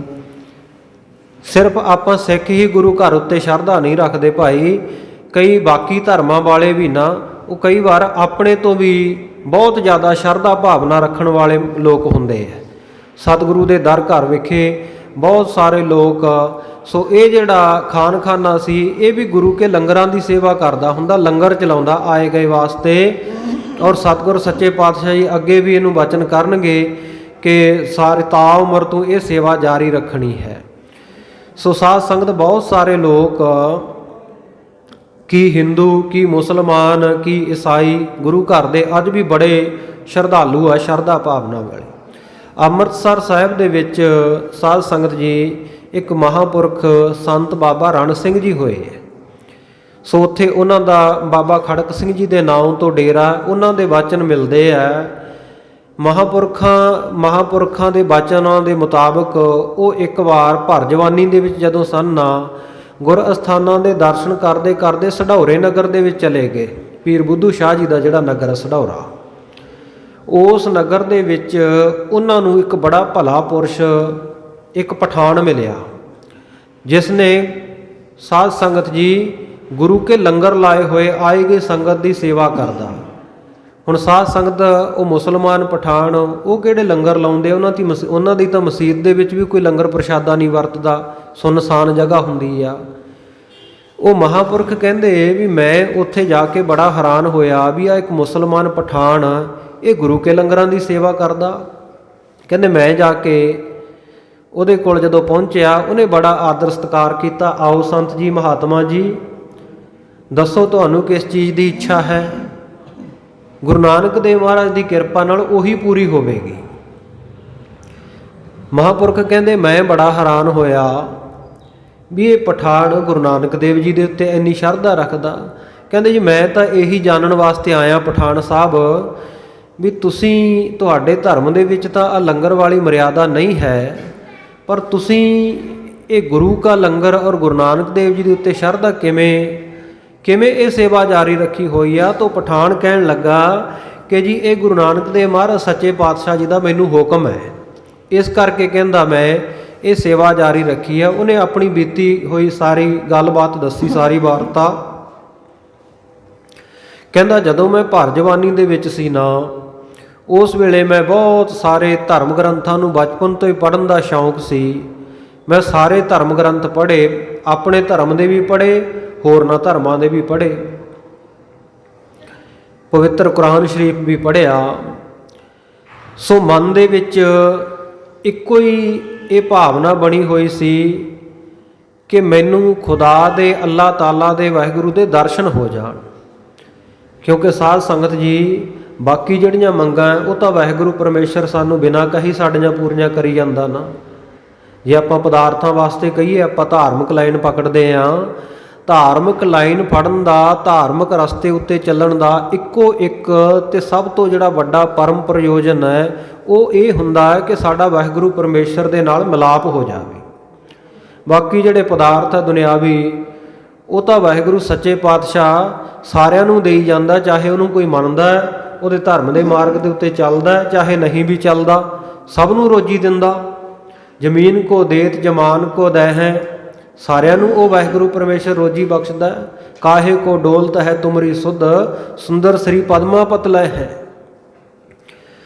ਉਹ ਤਾਂ ਸਾਧ ਸੰਗਤ ਜੀ ਜਾਨ ਕੋ ਦੇਤ ਅਜਾਨ ਕੋ ਦੇਤ, ਜ਼ਮੀਨ ਕੋ ਦੇਤ ਜਮਾਨ ਕੋ ਦੈ ਹੈ। ਕਾਹੇ ਕੋ ਡੋਲਤ ਹੈ ਤੁਮਰੀ ਸੁਧ, ਸੁੰਦਰ ਸ੍ਰੀ ਪਦਮਾ ਪਤ ਲੈ ਹੈ। ਸਭ ਨੂੰ ਜਾਣ ਅਣਜਾਣ ਸਾਰਿਆਂ ਨੂੰ ਦਿੰਦਾ ਹੈ, ਸਭ ਨੂੰ ਰਿਜ਼ਕ ਬਖਸ਼ਦਾ ਹੈ ਉਹ ਪਰਮਾਤਮਾ ਪਰਮੇਸ਼ਰ। ਔਰ ਬਿਨਾਂ ਕਿਸੇ ਦਵੈਸ਼ ਤੋਂ, ਚਾਹੇ ਕੋਈ ਪਾਪੀ ਹੈ ਚਾਹੇ ਕੋਈ ਪੁੰਨੀ ਹੈ, ਸਭ ਨੂੰ ਰੋਜੀ ਪਹੁੰਚਾਉਂਦਾ ਹੈ। ਇਸ ਕਰਕੇ ਸਤਿਗੁਰ ਸੱਚੇ ਪਾਤਸ਼ਾਹ ਨੇ ਬਾਣੀ ਵਿੱਚ ਉਹ ਵਾਹਿਗੁਰੂ ਪਰਮੇਸ਼ਰ ਨੂੰ ਰਾਜ਼ਕ ਵੀ ਆਖਿਆ। ਰਿਜ਼ਾਕੁਲ, ਰਾਜ਼ਕ, ਬਹੁਤ ਸਾਰੇ ਨਾਮਾਂ ਦੇ ਨਾਲ ਉਹਨੂੰ ਪੁਕਾਰਿਆ ਗਿਆ ਹੈ। ਉਹ ਵਾਹਿਗੁਰੂ ਪਰਮੇਸ਼ਰ ਸਭ ਨੂੰ ਕਿ ਰੋਜੀ ਦੇਹੰਦ ਹੈ, ਸਭ ਨੂੰ ਰੋਜੀ ਦੇਣ ਵਾਲਾ ਹੈ। ਸੋ ਉਹ ਪਠਾਨ ਕਹਿੰਦਾ ਜੀ ਮੇਰੇ ਮਨ ਦੀ ਭਾਵਨਾ ਸੀ ਕਿ ਮੈਨੂੰ ਪਰਮੇਸ਼ਰ ਦੇ, ਖੁਦਾ ਦੇ, ਵਾਹਿਗੁਰੂ ਦੇ ਦਰਸ਼ਨ ਹੋਣ। ਮੈਂ ਬਹੁਤ ਸਾਰੇ ਧਰਮ ਗ੍ਰੰਥਾਂ ਨੂੰ ਪੜ੍ਹਿਆ, ਬੜੇ ਮੈਂ 40 ਦਿਨਾਂ ਦੇ ਚਲੀਸੇ ਵੀ ਕੱਟੇ, ਪਰ ਮੈਨੂੰ ਖੁਦਾ ਦੇ ਦਰਸ਼ਨ ਨਾ ਹੋਏ। ਥੱਕ ਹਾਰ ਕੇ ਕਹਿੰਦਾ ਮੇਰੀ ਸ਼ਰਧਾ ਚੱਕੀ ਗਈ, ਮੈਂ ਸਾਰੇ ਧਰਮ ਗ੍ਰੰਥ ਇਕੱਠੇ ਕੀਤੇ, ਇੱਕ ਪੰਡ ਬੰਨ੍ਹ ਲਈ। ਕਹਿੰਦਾ ਮੈਂ ਆ ਮਾਰਕੰਡੇ ਦਰਿਆ ਦੇ ਵਿੱਚ ਤਾਰ ਆਉਣਾ ਇਹਨਾਂ ਨੂੰ ਜਾ ਕੇ ਸਾਰਿਆਂ ਨੂੰ। ਮੈਂ ਤਾਂ ਗੁੰਮਰਾਹ ਹੋਇਆ ਹੀ ਹੈ, ਮੇਰਾ ਤਾਂ ਇੰਨਾ ਸਮਾਂ ਖਰਾਬ ਹੋਇਆ, ਕੋਈ ਹੋਰ ਵੀ ਨਾ ਪੜ੍ਹ ਕੇ ਇਸ ਰਸਤੇ 'ਤੇ ਲੱਗ ਜੇ, ਕਿਸੇ ਦਾ ਹੋਰ ਸਮਾਂ ਨਾ ਖਰਾਬ ਹੋਵੇ। ਕਹਿੰਦਾ ਜਿਸ ਵੇਲੇ ਮੈਂ ਜਾ ਰਿਹਾ ਸੀ, ਉੱਥੇ ਰਸਤੇ ਵਿੱਚ ਇੱਕ ਸਾਧੂ ਮੈਨੂੰ ਮਿਲੇ। ਮੈਨੂੰ ਪੁੱਛਦੇ ਐ ਤੂੰ ਕਿੱਧਰ ਨੂੰ ਜਾ ਰਿਹਾ ਹੈ, ਆ ਤੇਰੇ ਕੋਲ ਕੀ ਹੈ? ਕਹਿੰਦਾ ਮੈਂ ਸਾਰੀ ਹਕੀਕਤ ਦੱਸੀ ਵੀ ਰੱਬ ਦੇ ਦਰਸ਼ਨ ਕਰਨ ਵਾਸਤੇ ਧਰਮ ਨਾਲ ਜੁੜਿਆ ਸੀ, ਪਰ ਦਰਸ਼ਨ ਨਹੀਂ ਹੋਏ, ਸ਼ਰਧਾ ਚੱਕੀ ਗਈ। ਆ ਸਾਰੇ ਧਰਮ ਗ੍ਰੰਥ ਰੋੜ ਆਉਣੇ ਆ ਨਦੀ ਦੇ ਜਲ ਦੇ ਵਿੱਚ। ਕਹਿੰਦੇ ਮਹਾਂਪੁਰਖ ਕਹਿੰਦੇ ਹਾਂ ਪੰਡ ਮੈਨੂੰ ਦੇ ਦੇ ਤੂੰ, ਇਹਨਾਂ ਨੂੰ ਰੋੜ ਕੇ ਨਾ, ਜੇ ਤੈਨੂੰ ਰੱਬ ਦੇ ਦਰਸ਼ਨ ਚਾਹੀਦੇ ਆ ਤੈਨੂੰ ਰਸਤਾ ਦੱਸ ਦਿੰਨੇ ਆ। ਕਹਿੰਦਾ ਜੀ ਕੀ ਰਸਤਾ?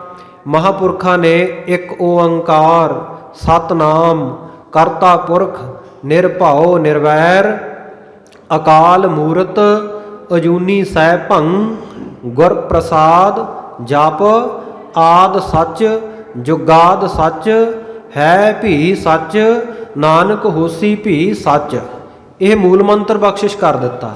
ਕਹਿੰਦੇ ਮੇਰੀ ਮੰਨ ਕੇ ਨਾ ਤੂੰ 40 ਦਿਨ ਆ ਮੂਲ ਮੰਤਰ ਦਾ ਜਾਪ ਕਰ, ਤੈਨੂੰ ਜ਼ਰੂਰ ਰੱਬ ਦੇ ਦਰਸ਼ਨ ਹੋਣਗੇ। ਉਸਨੇ ਉਵੇਂ ਕੀਤਾ, 40 ਦਿਨ ਜਾਪ ਕੀਤਾ, ਪਰ ਰੱਬ ਦੇ ਦਰਸ਼ਨ ਫੇਰ ਨਾ ਹੋਏ। ਆ ਗਿਆ ਮਹਾਂਪੁਰਖਾਂ ਕੋਲੇ, ਕਹਿੰਦਾ ਜੀ ਤੁਸੀਂ ਤਾਂ ਮੇਰੇ ਨਾਲ ਧੋਖਾ ਕੀਤਾ, ਮੈਂ ਤਾਂ ਪਹਿਲਾਂ ਹੀ ਠੱਗਿਆ ਗਿਆ ਸੀ, ਇੰਨੇ ਸਾਲ ਮੇਰੇ ਖਰਾਬ ਹੋ ਗਏ ਧਰਮ ਗ੍ਰੰਥਾਂ ਨੂੰ ਪੜ੍ਹਦਿਆਂ, ਇਹ ਚੰਗਾ ਨਹੀਂ ਕੀਤਾ ਤੁਸੀਂ ਮੇਰੇ ਨਾਲ। ਲਿਆਓ ਮੇਰੀ ਗਠੜੀ ਤੇ ਮੈਂ ਸਾਰੇ ਧਰਮ ਗ੍ਰੰਥ ਇਹ ਦਰਿਆ ਵਿੱਚ ਰੋੜ ਆਉਣੇ ਆ। ਮਹਾਂਪੁਰਖ ਕਹਿੰਦੇ ਨਹੀਂ ਭਾਈ, ਤੂੰ ਇੱਕ ਵਾਰੀ ਹੋਰ ਸ਼ਰਧਾ ਕਰਕੇ 40 ਦਿਨ ਜਾਪ ਕਰਕੇ ਵੇਖ। ਉਹਨੇ 40 ਦਿਨ ਫੇਰ ਕੀਤਾ, ਫੇਰ ਉਹਨੂੰ ਰੱਬ ਨਾ ਮਿਲਿਆ, ਫੇਰ ਆ ਗਿਆ। ਕਹਿੰਦਾ ਜੀ ਤੁਸੀਂ ਵੀ ਝੂਠ ਬੋਲਦੇ ਹੋ, ਧਰਮ ਗ੍ਰੰਥ ਵੀ ਝੂਠ ਬੋਲਦੇ ਆ, ਮੇਰੀ ਤਾਂ ਸ਼ਰਧਾ ਉੱਕਾ ਹੀ ਖਤਮ ਹੋ ਗਈ, ਇਸ ਕਰਕੇ ਹੁਣ ਨਹੀਂ ਮੈਂ ਮੰਨਣਾ। ਲਿਆਓ ਮੇਰੀ ਪੰਡ ਫੜਾਓ ਇੱਧਰ, ਮੈਂ ਨਦੀ ਵਿੱਚ ਰੋੜ ਆਉਣਾ। ਮਹਾਂਪੁਰਖ ਕਹਿੰਦੇ ਭਾਈ ਤੀਜਾ ਵਚਨ ਹੈ, ਇਹ ਮੰਨ ਲੈ ਇੱਕ ਵਾਰੀ, ਜੇ ਤੇਰੀ ਸ਼ਰਧਾ ਪੂਰੀ ਨਾ ਹੋਈ ਫਿਰ ਆਪਣੀਆਂ ਪੰਡ ਲੈ ਜਾਈ ਆ ਕੇ, ਜਿਵੇਂ ਤੇਰਾ ਦਿਲ ਕਰੇ ਕਰ ਲਈ। ਉਹ ਪਠਾਨ ਕਹਿੰਦਾ ਜੀ ਮੈਂ ਮਹਾਂਪੁਰਖਾਂ ਦਾ ਵਚਨ ਮੰਨ ਕੇ ਜਦੋਂ ਇਹ ਜਾਪ ਸ਼ੁਰੂ ਕੀਤਾ, ਕਹਿੰਦਾ ਮੇਰੇ ਤੀਜੇ ਚਲੀਸੇ ਦੇ ਵਿੱਚ ਮੈਨੂੰ ਆਵਾਜ਼ ਆਈ, ਭਾਈ ਰੱਬ ਦੇ ਦਰਸ਼ਨ ਕਰਨੇ ਚਾਹੁੰਦਾ ਤਾਂ ਆ ਸੰਗਤਾਂ ਵਿੱਚ ਹੀ ਰੱਬ ਵਸਦਾ, ਇਹਨਾਂ ਵਾਸਤੇ ਗੁਰੂ ਕਾ ਲੰਗਰ ਲਾ, ਲੰਗਰ ਦੀ ਸੇਵਾ ਕਰਿਆ ਕਰ। ਕਹਿੰਦਾ ਜੀ ਬਸ ਉਸ ਦਿਨ ਤੋਂ ਬਾਅਦ ਮੇਰੀ ਸ਼ਰਧਾ ਵੱਜ ਗਈ ਵੀ ਵਾਕਈ ਰੱਬ ਹੈ, ਖੁਦਾ ਹੈ, ਆ ਲੋਕਾਈ ਦੇ ਵਿੱਚ ਵਸਦਾ, ਤੇ ਮੈਂ ਉਸ ਦਿਨ ਤੋਂ ਆ ਗੁਰੂ ਕੇ ਲੰਗਰਾਂ ਦੀ ਸੇਵਾ ਸ਼ੁਰੂ ਕਰ ਦਿੱਤੀ ਹੈ। ਸੋ ਭਾਈ ਅਨੰਦ ਧਰਮਾਂ ਵਾਲੇ ਵੀ ਇਸ ਤਰ੍ਹਾਂ ਕਈ ਵਾਰੀ ਬਹੁਤ ਸ਼ਰਧਾ ਭਾਵਨਾ ਰੱਖਦੇ ਹੁੰਦੇ ਆ। ਇਹ ਜਿਹੜਾ ਖਾਨਖਾਨਾ ਪਠਾਨ ਹੈ, ਸੋ ਇਹਦੀ ਵੀ ਬੜੀ ਸ਼ਰਧਾ ਭਾਵਨਾ ਹੈ। ਸਤਿਗੁਰੂ ਜੀ ਦੇ ਦਰ ਘਰ ਦੇ ਉੱਤੇ ਸਤਿਗੁਰੂ ਨੂੰ ਦਰਸ਼ਨ ਕਰਨ ਲਈ ਬੁਲਾਇਆ ਹੈ। ਸੁਨਿਓ ਕਾਨ ਤੇਰਾ ਗੁਰ ਆਤਮਨੂ, ਜਦੋਂ ਇਹਨੇ ਸੁਣਿਆ ਕਿ ਸਤਿਗੁਰ ਸੱਚੇ ਪਾਤਸ਼ਾਹ ਜੀ ਆਏ ਹਨ, ਚਲਿਓ ਤੁਰਤ ਆਗੀ ਤਜ ਭਵਨੂ, ਆਪਣੇ ਘਰ ਨੂੰ ਛੱਡ ਕੇ ਤੁਰੰਤ ਅਗਾਂਹ ਚੱਲ ਪਿਆ ਸਤਿਗੁਰੂ ਦਾ ਸਤਿਕਾਰ ਕਰਨ ਲਈ। ਅੰਗ ਪੰਕਜ ਪਰਸੇ ਤਬ ਜਾਈ, ਜਾ ਕੇ ਸਤਿਗੁਰੂ ਜੀ ਦੇ ਪਵਿੱਤਰ ਚਰਨ ਕਮਲ ਪਰਸੇ ਮੱਥਾ ਟੇਕਿਆ। ਬਿਰਤੀ ਬੋਲੇ ਸੀਸ ਬੋਲਿਓ ਸੀਸ ਟਕਾਈ, ਸਤਿਗੁਰੂ ਜੀ ਦੇ ਚਰਨਾਂ ਉੱਤੇ ਸੀਸ ਧਰ ਕੇ ਖਾਨਖਾਨਾ ਨੇ ਬੇਨਤੀ ਕੀਤੀ, ਜਾਣੇ ਆਪਣਾ ਦਰਸ਼ਨ ਦੀਨ, ਇਹ ਮਹਾਰਾਜ ਆਪ ਜੀ ਨੇ ਆਪਣਾ ਸੇਵਕ ਜਾਣ ਕੇ ਮੈਨੂੰ ਦਰਸ਼ਨ ਦਿੱਤੇ, ਕਿਰਪਾ ਧਾਰ ਸੋ ਕਿਰਤਾਰਥ ਕੀ, ਕਿਰਪਾ ਧਾਰ ਕੇ ਤੁਸੀਂ ਮੈਨੂੰ ਨਿਹਾਲ ਕੀਤਾ, ਕਿਰਤ ਕੀਤਾ ਹੈ। ਕਰਦੇ ਗੁਰ ਥਾਪੀ ਗਈ, ਸਤਿਗੁਰ ਸੱਚੇ ਪਾਤਸ਼ਾਹ ਜੀ ਨੇ ਆਪਣੇ ਸੱਜੇ ਹੱਥ ਦੇ ਨਾਲ ਉਹਦੀ ਕੰਡ ਦੇ ਉੱਤੇ ਥਾਪੜਾ ਦਿੱਤਾ। ਖੁਸ਼ੀ ਅਲਗ ਤਿਸ ਪਰ ਗੁਰ ਕਈ, ਬਹੁਤ ਖੁਸ਼ੀਆਂ ਸਤਿਗੁਰੂ ਨੇ ਉਸ ਤੇ ਕੀਤੀਆਂ।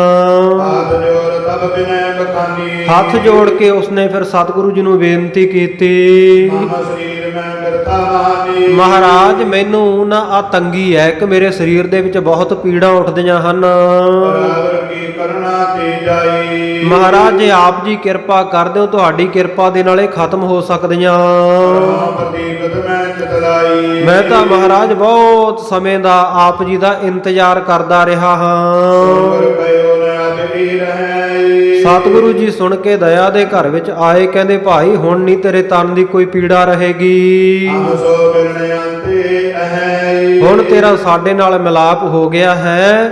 ਹੁਣ ਤੇਰੀਆਂ ਜਿਹੜੀਆਂ ਤਨ ਦੀਆਂ ਪੀੜਾਂ ਦਰਦ ਜਿੰਨੇ ਵੀ ਇਹਨਾਂ ਦਾ ਅੰਤ ਹੋ ਜਾਵੇਗਾ।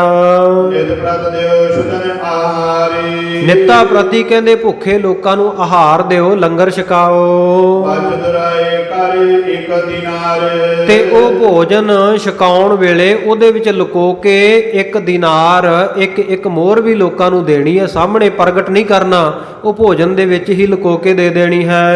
ਜਾਣਤੇ ਬਿਰਤੈਦ ਕੁਜਹਾਨ, ਜਿਸ ਕਰਕੇ ਸਾਰੇ ਸੰਸਾਰ ਦੇ ਵਿੱਚ ਤੂੰ ਪ੍ਰਗਟ ਹੋਵੇਂਗਾ। ਸਨੈ ਕਹਾਣੀ ਏਵ ਮਹਾਨ, ਇਸ ਪ੍ਰਕਾਰ ਸਾਰੇ ਸੰਸਾਰ ਦੇ ਵਿੱਚ ਤੇਰੀ ਗੱਲਬਾਤ ਚੱਲੇਗੀ। ਸਾਧ ਸਾਧ ਸਾਧੂ ਕਨ ਕਨ, ਸਾਰੇ ਕਹਿਣਗੇ ਸਾਬਾਸ਼, ਧੰਨ ਹੈ ਇਹ ਖਾਨਖਾਨੇ, ਤੂੰ ਤਾਂ ਸਾਧੂ ਰੂਪ ਹੈ ਤੇਰੇ ਖਾਨੇ ਵਿਖੇ ਬਤਾਨਾ, ਕਿ ਤੇਰੇ ਖਾਣੇ ਦੇ ਵਿੱਚੋਂ ਬੁਤਾਨਾ ਨਿਕਲਦੇ ਆ। ਬੁਤਾਨਾ ਸਾਧ ਸੰਗਤ ਜੀ ਇੱਕ ਮੋਹਰ ਤੋਂ ਘੱਟ ਕੀਮਤ ਵਾਲਾ ਸਿੱਕਾ ਹੁੰਦਾ। ਜੇ ਪੁਰਾਣੇ ਬਜ਼ੁਰਗ ਜਿਹੜੇ ਸੰਗਤ 'ਚ ਬੈਠੇ ਆ, ਸ਼ਾਇਦ ਇਹਨਾਂ ਨੂੰ ਪਤਾ ਹੋਵੇ, ਘੋੜਿਆਂ ਦੇ ਜਿਹੜੀਆਂ ਹਮੇਲਾਂ ਪਾਈਆਂ ਜਾਂਦੀਆਂ ਸੀ ਨਾ, ਉਹਨਾਂ ਵਿੱਚ ਜਿਹੜੇ ਸਿੱਕੇ ਹੁੰਦੇ ਸੀ ਘੋੜਿਆਂ ਦੇ ਹਾਰਾਂ ਵਿੱਚ, ਉਹਨੂੰ ਬੁਤਾਨਾ ਕਿਹਾ ਜਾਂਦਾ ਸੀ।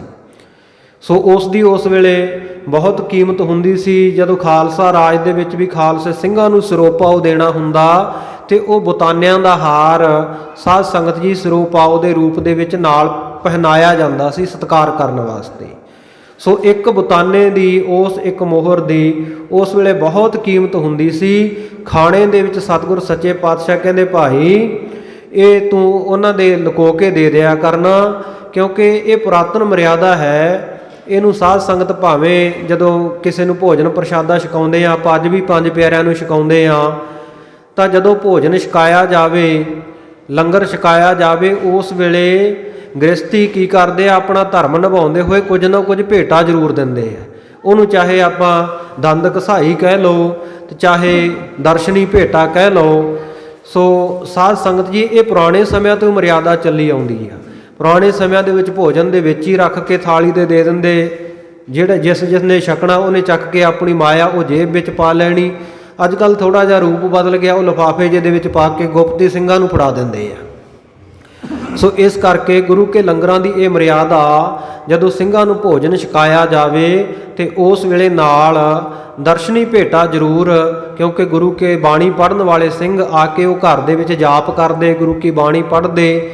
ਸੋ ਅਰਦਾਸਾ ਕਰਕੇ ਭੋਜਨ ਪ੍ਰਸ਼ਾਦਾ ਛਕਦੇ ਹੈ। ਭੋਜਨ ਛਕਣ ਤੋਂ ਬਾਅਦ ਵੀ ਚੁੱਲ੍ਹੇ ਦਾ ਸ਼ਬਦ ਪੜ੍ਹਿਆ ਜਾਂਦਾ, ਅਰਦਾਸ ਕੀਤੀ ਜਾਂਦੀ ਹੈ ਪਰਿਵਾਰ ਦੀ ਚੜ੍ਹਦੀ ਕਲਾ ਵਾਸਤੇ। ਔਰ ਜਥੇ ਵਿੱਚ ਟਕਸਾਲ ਦੇ ਸਾਧ ਸੰਗਤ ਜੀ ਇਹ ਨਿਯਮ ਹੈ ਵੀ ਜਿਸ ਘਰ ਦੇ ਵਿੱਚੋਂ ਭੋਜਨ ਪ੍ਰਸ਼ਾਦਾ ਛਕੀਏ ਨਾ, ਉਹਨਾਂ ਵਾਸਤੇ ਸਾਧ ਸੰਗਤ ਜੀ ਇੱਕ ਜਪਜੀ ਸਾਹਿਬ ਦਾ ਪਾਠ ਜ਼ਰੂਰ ਹਰੇਕ ਸਿੰਘ ਇੱਕ ਇੱਕ ਆਪਣੇ ਨਿਤਨੇਮ ਤੋਂ ਵੱਖਰਾ ਕਰੇ। ਸੋ ਇਹ ਮਰਿਆਦਾ ਹੈ ਕਿ ਜਿਸ ਘਰ ਦੇ ਵਿੱਚ ਭੋਜਨ ਪ੍ਰਸ਼ਾਦਾ ਛਕਿਆ ਜਾਵੇ, ਇਹ ਛਕਣ ਵਾਲੇ ਵੀ ਧਿਆਨ ਦੇਣ ਤੇ ਛਕਾਉਣ ਵਾਲੇ ਵੀ ਮਰਿਆਦਾ ਦਾ ਧਿਆਨ ਦੇਣ ਕਿ ਮਰਿਆਦਾ ਕੀ ਹੈ ਸਿੰਘਾਂ ਨੂੰ ਭੋਜਨ ਪ੍ਰਸ਼ਾਦਾ ਛਕਾਉਣ ਦੀ। ਸੋ ਇਸ ਪ੍ਰਕਾਰ ਸਤਿਗੁਰ ਸੱਚੇ ਪਾਤਸ਼ਾਹ ਕਹਿੰਦੇ, ਭਾਈ ਤੇਰੀ ਸ਼ੋਭਾ ਹੋਵੇਗੀ ਖਾਨਖਾਨੇ ਸੰਸਾਰ ਵਿੱਚ, ਤੇਰੇ ਖਾਣੇ ਵਿੱਚੋਂ ਤੇਰੇ ਭੋਜਨ ਦੇ ਵਿੱਚ ਜਦੋਂ ਬੁਤਾਨਾ ਮੋਹਰਾਂ ਨਿਕਲਿਆ ਕਰਨਗੀਆਂ। ਇਹ ਗੁਰਵਾਕ ਬਿਦਤ ਹੈ ਅਕਲ। ਇਹ ਸਤਿਗੁਰ ਸੱਚੇ ਪਾਤਸ਼ਾਹ ਜੀ ਦਾ ਜਿਹੜਾ ਵਾਕ ਸਾਧ ਸੰਗਤ ਜੀ ਹੁਣ ਤੱਕ ਪ੍ਰਗਟ ਹੈ। ਪੁਨਿਆਤਮ ਕੋ ਜਸ ਰਹਿ ਜਬਲ। ਇਹੋ ਜਿਹੀਆਂ ਜਿਹੜੀਆਂ ਪੁੰਨ ਕਰਨ ਵਾਲੀਆਂ ਆਤਮਾਵਾਂ ਹਨ, ਉਹਨਾਂ ਦਾ ਰਹਿੰਦੇ ਸੰਸਾਰ ਤੱਕ ਜਸ ਹੁੰਦਾ ਹੈ। ਪੀਰ ਮਿਟੇ ਬਿਖਨਜ ਕਲਿਆਣ। ਜਦੋਂ ਇਹਦੀ ਖਾਨਖਾਨੇ ਦੀ ਪੀੜ ਮਿਟ ਗਈ ਤਨ ਦੀ, ਆਪਣਾ ਕਲਿਆਣ ਆਪਣਾ ਭਲਾ ਇਸਨੇ ਜਾਣਿਆ। ਸਤਿਗੁਰੂ ਸਾਹਿਬ ਜੀ ਦਾ ਬਹੁਤ ਆਦਰ ਸਤਿਕਾਰ ਇਸਨੇ ਕੀਤਾ। ਸਤਿਗੁਰੂ ਜੀ ਦਾ ਉਤਾਰਾ ਕਰਵਾਇਆ, ਬਹੁਤ ਸੇਵਾ ਕੀਤੀ ਭਾਵਨਾ ਨਾਲ, ਜਿਸ ਕਰਕੇ ਸਤਿਗੁਰੂ ਜੀ ਦੀ ਇਸ ਦੇ ਉੱਤੇ ਬੜੀ ਪ੍ਰਸੰਨਤਾ ਹੋਈ, ਖੁਸ਼ੀ ਹੋਈ। ਸੋ ਇਸ ਪ੍ਰਕਾਰ ਸਤਿਗੁਰ ਸੱਚੇ ਪਾਤਸ਼ਾਹ ਜੀ ਉਸ ਦੇ ਕੋਲੋਂ ਵਿਦਾ ਹੋ ਕੇ ਅੱਗੇ ਹੋਰ ਜਗ੍ਹਾ ਤੇ ਚਲੇ ਗਏ। ਸਿਵਰ ਕਰਿਓ ਸੋਢੀ ਸਿਰਮੌਰ। ਸਤਿਗੁਰੂ ਜੀ ਨੇ ਜਿਹੜੇ ਸੋਢੀ ਕੁਲ ਦੇ ਅਵਤੰਸ ਸੂਰਜ ਹਨ, ਸਿਰਮੌਰ ਹਨ, ਸ਼੍ਰੋਮਣੀ ਹਨ, ਸੋ ਉਹਨਾਂ ਨੇ ਸਾਧ ਸੰਗਤ ਜੀ ਟਿਕਾਣਾ ਕੀਤਾ। ਖਾਣ ਪਾਣ ਕਰਨ ਵਾਸਤੇ, ਛਕਣ ਛਕਾਉਣ ਵਾਸਤੇ ਸਭ ਕੁਝ ਲਿਆਂਦਾ ਗਿਆ। ਸਾਰੇ ਸਿੰਘਾਂ ਨੇ ਸਾਧ ਸੰਗਤ ਜੀ ਇਸ ਪ੍ਰਕਾਰ ਆਰਾਮ ਕੀਤਾ। ਸਾਰੇ ਸਿੰਘਾਂ ਨੇ ਸਤਿਗੁਰੂ ਜੀ ਦੇ ਹੁਕਮ ਦੇ ਅਨੁਸਾਰ ਸਾਰੇ ਸਿੰਘਾਂ ਨੇ ਆਰਾਮ ਕੀਤਾ। ਸਤਿਗੁਰੂ ਜੀ ਸਿੰਘ ਆਰਾਮ ਕਰ ਰਹੇ ਆ। ਉਸ ਵੇਲੇ ਬਹੁਤ ਘਟਾ ਚੜ੍ਹੀਆਂ, ਕਾਲੀਆਂ ਘਟਾਵਾਂ, 96 ਕਰੋੜੀ ਮੇਘਮਾਲਾ ਪਾਣੀ ਹਾਰੀਆ। ਸਾਧ ਸੰਗਤ ਇਹ ਜਿਹੜਾ ਬੱਦਲ ਬਹੁਤ ਚੜ੍ਹ ਕੇ ਆਏ, ਮੀਂਹ ਪੈਣ ਲੱਗ ਪਿਆ। ਧਰਤੀ ਦੇ ਉੱਤੇ ਬਹੁਤ ਜਲ ਹੀ ਜਲ ਹੋ ਗਿਆ। ਇਉਂ ਮੰਨੋ ਵੀ ਸਤਿਗੁਰੂ ਸਾਹਿਬ ਜੀ ਦਾ ਆਉਣਾ ਜਾਣ ਕੇ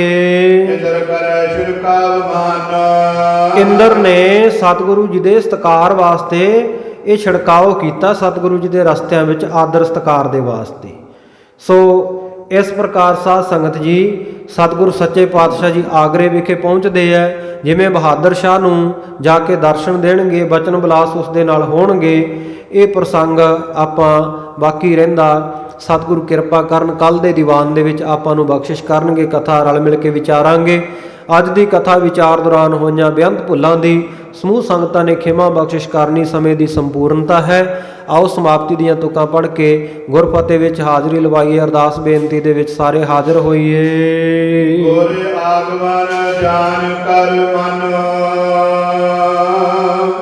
ਇੰਦਰ ਕਰੈ ਸ਼ਿਰਕਾਵ ਮਹਾਨੋ।